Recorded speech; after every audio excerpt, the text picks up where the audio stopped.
आमदारकी पाहिजे होती, त्यांना सत्ता पाहिजे होती, त्यांना मंत्रिपद पाहिजे होतं, म्हणून कदाचित ते शिवसेना शिंदे गटाकडे गेले असावेत असं आपल्याला म्हणावं लागेल.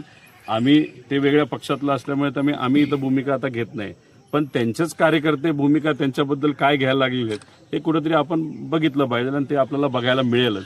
पण आमचं एवढंच मत आहे की शेतकरी व इतर जे शेतकरी नेते आहेत त्यांनी सगळ्यांनी मिळून, बच्चू कडूंनी मिळून एक शेतकऱ्याच्या हितासाठी कर्जमाफी व्हावी यासाठी नागपूरला एक मोठं आंदोलन तिथं उभं केलं होतं. आम्ही सुद्धा पाठिंबा दिला होता. त्यांचं उपोषण होतं, त्याला मी स्वतः तिथं गेलो होतो.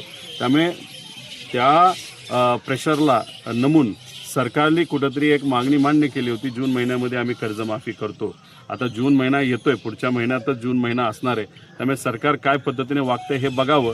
पण जसं सरकार वागतंय त्यात भूमिका बच्चू कडूंची पण काय आहे हे सुद्धा येत्या काळामध्ये आपल्याला बघायला मिळेल, नाहीतर आपण सर्वजण बघू शकतो. आता त्यांनी तशी प्रतिज्ञा केली असेल तर त्यांचा पत्ता भाजपच कापेल असं मला वाटतंय. आणि शेवटी आत काय चाललंय, एकनाथ शिंदे साहेबांना कोण खाली खेचतंय, कशा पद्धतीचं आतलं राजकारण आहे. आता आपण कराडमध्ये आहोत आणि साताऱ्यामध्ये काय घडलं हे दुनियेने त्या ठिकाणी बघितलेलं आहे. म्हणजे पोलीस डिपार्टमेंट कोणाच्या मार्गदर्शनाखाली चालतं तर देवेंद्र फडणवीस साहेबांच्या. ते कोण आहेत तर होम मिनिस्टर आहेत आणि या राज्याचे मुख्यमंत्री आहेत. आता तिथं समीकरण जे होत होतं ते अजितदादांच्या गटामध्ये आणि एकनाथ शिंदे साहेबांच्या गटामध्ये समीकरण होऊन एक अध्यक्ष त्या गटाचा तिथं होणार होता. आता तिथं मारामारी कुणी केली? पोलिसांनी केली. कुणाला मारलं? नेत्यांनाच मारलं, मंत्र्यांनाच मारलं. आता आंदोलन करत असताना दुसऱ्या दिवशी एकनाथ शिंदे साहेबांच्या सर्व नेत्यांनी आणि आमदारांनी आंदोलन केलं आणि मग अजितदादाच्या गटातून किती आमदार तिथं होते तर एकच. कोण?